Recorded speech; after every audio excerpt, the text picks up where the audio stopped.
Turning now to the person who should be having the most fun in this war, Lindsey Graham. He's at the height of his powers here in Washington. How did he get there? It turns out by colluding directly with Prime Minister Netanyahu of Israel and their own intelligence agencies, using their tactics to lobby Donald Trump behind the scenes, and now openly bragging about war and death and all the money we're going to make from this war, how we're even going to free Cuba on Fox News airwaves. It's beyond 2003 madness. Let's take a listen.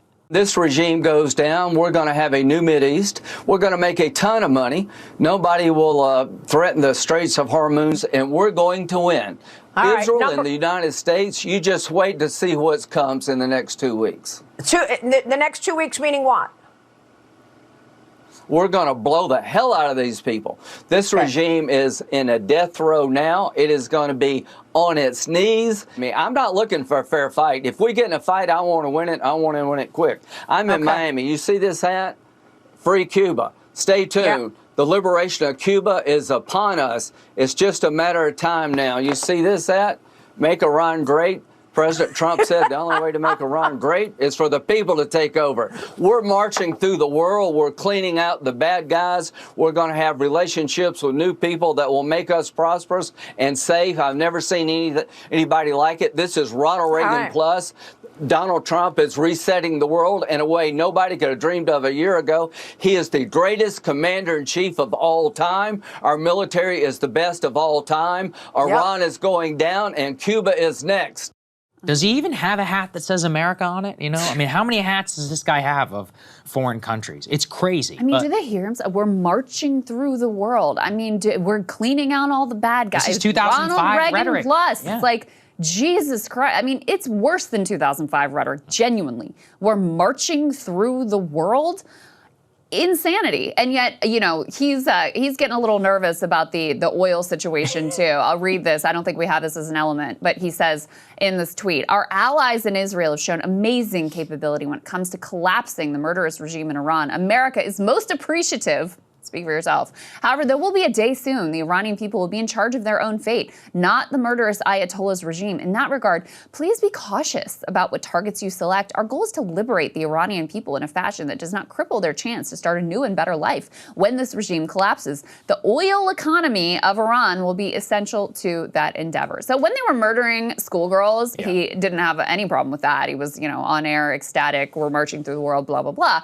Now that the oil is threatened, that's too far. That's a bridge too far, Sagar. We can't have attacking the, you know, any of the oil impacted. That would be a real problem for Lindsey Graham. Well, but here's the reality, and the reason why is that, again, America has an interest in a stable Iran afterwards. Why? Because we want the price of oil, we're the global empire. Israel doesn't care. And yet, for him to be chimping out over this, it's like, dude, this is what you signed us up for. And let's go and put F2 on the screen. Because this shit is so crazy.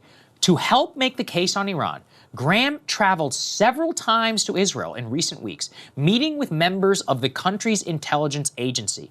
Quote, they'll tell me things our own government won't tell me, he said. He spoke with Prime Minister Netanyahu, coaching him on how to lobby the president for action. I mean, you directly have a senator, United States senator from South Carolina, who is traveling multiple times to the country of Israel where he's bragging about it. He's meeting with them. He's being coached by them, coaching them. I mean, they talk about his long game going all the way back to 2015, about him sucking up to Donald Trump after initially getting into it with on the campaign trail, about how he historically would butter Trump up, about comparing the Ayatollah to Hitler and saying that the only thing you have to fear is fear itself, saying FDR, he's like, you're going to be one of the greats, reminded Trump about ripping up Obama's nuclear deal at every turn. Quote, White House aides even would call him the annoying, crazy uncle because he would always be showing up at Trump's golf clubs, just sitting in his ear, talking, whispering sweet nothings about how good it is whenever it comes to Iran. And he's the proponent,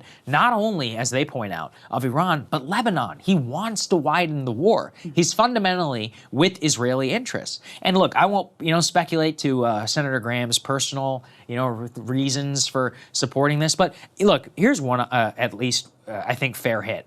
beyond any of the stuff about his own personal life, this guy doesn't have any children, you know? He doesn't have any investment in the future of the country. He's in his 70s. This is all just a game for him. Like at an intellectual exercise, he wants to be Richard Russell or any of these other senators and get their name on a building who had a grade, Senator Fulbright, and get a scholarship named after him. Like, that's what's driving him, not any of our prosperity, any of our interests. And that's why it's so sickening. This is another reason why the old men in charge of this country, why it's a problem, because they start thinking about their legacy and start doing insane things, apparently, is a problem that we're having right now. Because I think that's part of the calculus for Trump as well. He wants to leave his mark on the world, and I don't think he really, gives a shit whether it's a good mark or a bad mark. Or the Ayatollah. He was 86. You know, he was super cerebral. That's what everybody said around him. He doesn't make any decisions. He's an old man. He just wants to die a marter. Like, he didn't care as much anymore. Yeah, we gave it to him. Congratulations. Right. He accomplished his goal with our help. And just look at this next, the response from the Iranian foreign minister to this revelations about Lindsey Graham, which again, I just want to sit on for a sec. Just think of how crazy this is.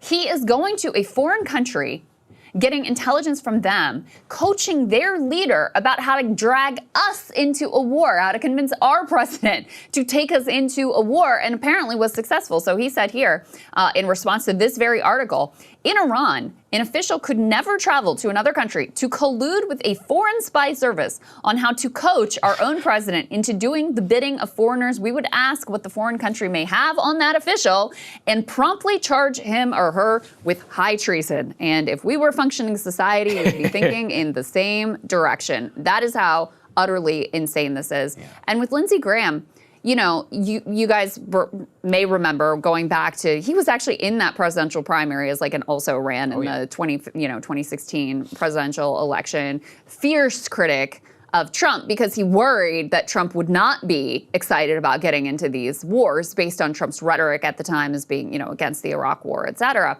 Then he turns into a Trump sycophant. Then, he's very critical of Trump after January 6th, but very quickly, he realizes, okay, the way to be able to manipulate this man, and again, this is not to absolve Trump at all. Trust me, I hate the man, and I think he is leading the country and the world into utter disaster, and it is 100% all on him. But to understand the forces around him, he thought that the best way to manipulate Trump would be to get back in his good graces as quickly as possible after January 6th. And so that's what he did. And we saw, he was the first to endorse him. He has been playing this game for a while now, all to effectuate exactly this outcome. And so when you see him on Fox News, and he's the happiest man on the planet, watching bombs rain down and murder little schoolgirls and oil fall from the sky and all of the region in flames, and he's just happy as he could possibly be, yeah, this is the fulfillment of a lifelong, and I do actually think it's just an ideological goal for him. Like, he has been very consistent in his neocon warmongering convictions over many, many years. And here he is. He finally found the guy who was willing to, go where no president had been willing to go before. I don't know if you saw Tony Blinken talking about that. The Israelis actually tried to use the same approach with Obama, where they were like, well, we're going to bomb Iran no matter what. So you better be with us. And Obama was like, no. Yeah. And guess what? It didn't happen. You know where I learned about the idea that, we had no choice because Israel's going, and no, you had a choice. The choice would have been to say no to Israel, but nobody's, he seems completely incapable of doing that. The moment I came to love Dr. Parsi is when we were all in school, and he did 2 or 3 weeks on that exact decision, the decision point of 2009. He made us read all the profiles and everything. And it's funny because all of the students were like hardcore neocons. And so this was like a shocking development to their minds about Israeli pressure. And I really came away from that class being like, man, he really, remember, it was a long time ago for me, so I was in a very different phase of my understanding of the American empire. And I was like, yeah, maybe the Israelis aren't the good guys here. I was reading this and I was like, this is a real problem, man. And then he spent weeks actually making us study how the Israelis and the Iranians had actually fine enough relations beforehand, like in the 1980s, and a clean break and the new strategy and how they devised it all around Iran. This blew my mind actually at the time. I guess I was like 23, 24. Or something, but that's why it's so important to know that history, is that many previous presidents, Obama included, actually had Israelis basically give them some sort of ultimatum. And enough of them were like, they're like, who do you think you are? I mean, Bill Clinton famously, who's the fucking superpower here whenever talking to them? So yeah, it could be done. It's only Trump who is either weak, compromised. I mean, who the hell knows? Maybe just dumb enough. Is that usually the simplest explanation is the easiest one? But regardless of what it is, we're in it now. And now that we're in it, there's no off-ramp. Yeah. There's no off-ramp. People like Lindsey Graham and all of them are in charge. And people should also notice this, is that all of these neocon people who hated Trump, as you said, are sucking up to him more than ever. They're the ones who are now declaring like what true MAGA, and you know what? At this point, I'm like, what is useful to define MAGA or whatever? It's like, you can have it. If you want this to be it, take it. This, it's go all in. I hope you are. But the only danger, and I worry about this, I wonder if you do too, is how can we make sure that this doesn't happen again? Because this was supposed to be the entire project post-Iraq. And one of the lessons from that is that we allowed these people to be rehabilitated in society. Yeah. Paul Wolfowitz and Douglas Feith, and I mean, all of these guys got jobs around Washington, Rumsfeld, Bush, Cheney. I mean, Bush is like a lib icon now. He's just a painter, grandpa. It's like, no, he's not. No, okay? that is the lesson. Yeah. People need to fucking go to jail. Yeah. They need to go to jail. There needs to be professional consequences. From society. It's unbelievable that we have some of the very same quote-unquote journalists who, cheerleaded the Iraq War, who are now still around to cheerlead the Iran War. It's crazy making. I mean, not only was there not accountability, but in many instances, these people continue to fail upward. Because as long as you're wrong in a way that is regime and empire compliant, then you're good to go. That cannot continue to be the case if we want to avoid this again in the future. And we need to be, thinking about that right now if we all survive this, because the level of danger that has been created for a financial catastrophe, for a violent catastrophe, the potential blowback impacts. I mean, we already what has been done is so consequential and so devastating and, very hard to see how we walk away from this. You just mentioned blowback. We didn't even cover this. A long time ago we would have. There's some crazy shit going down in New York with some ISIS-inspired plot who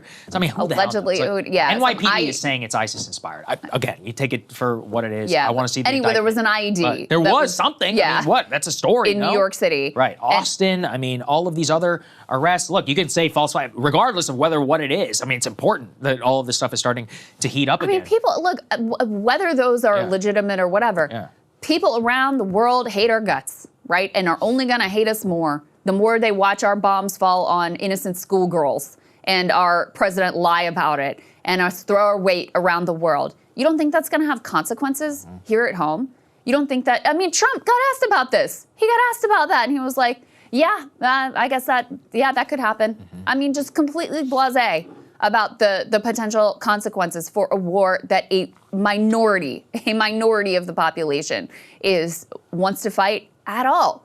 So, Lindsey apparently is earning his place in history here. No doubt he was extremely influential and he played his cards right. He knew how to manipulate Trump. Again, this all comes down to Trump. The buck stops with him. But he was one of the forces that was pushing in this direction, and he got his wish. Yeah, no, his name will ring out. That's for sure. Knowing Washington, though, he'll get his name on a damn building. And then 50 years from now, they'll be like the Graham Senate Office Building. That's how the shit works. Kyle and I were talking about this. How are they going to spin this thing? Like in the history books, how can you possibly spin this thing? They always do. I hate to be a genuine doomer, but everyone said that about Vietnam. Guess what? All those people were fine. They were super rich. But it still is seen as a catastrophe. It's like synonymous with an American military catastrophe, as is the Iraq War, although they still try to spin it if you go and look at the museums. You can say Iraq was a disaster, but did anybody really pay a price? Every single one of those generals, filthy rich. None of them paid any price. Not just the generals, all of the political leaders. I knew some of these people. They're all still sitting here pretty in Washington. Yep. Dick Cheney, his obituary said what? He's basically a hero for democracy. George W. Bush is a painter. Like I said, Vietnam. Oh, Condi's back in the White House. Right, Condi was back in the White House. George Bundy she and Trump have and made up. Robert McNamara. These guys, they died fine. Nobody paid any price for that. 50,000 people were killed, not to mention some million or so Vietnamese, Cambodians, all these folks. LBJ, he died of a heart attack. It was at the end of the day, most of the time, it doesn't work out the way that we actually want it to. It's honestly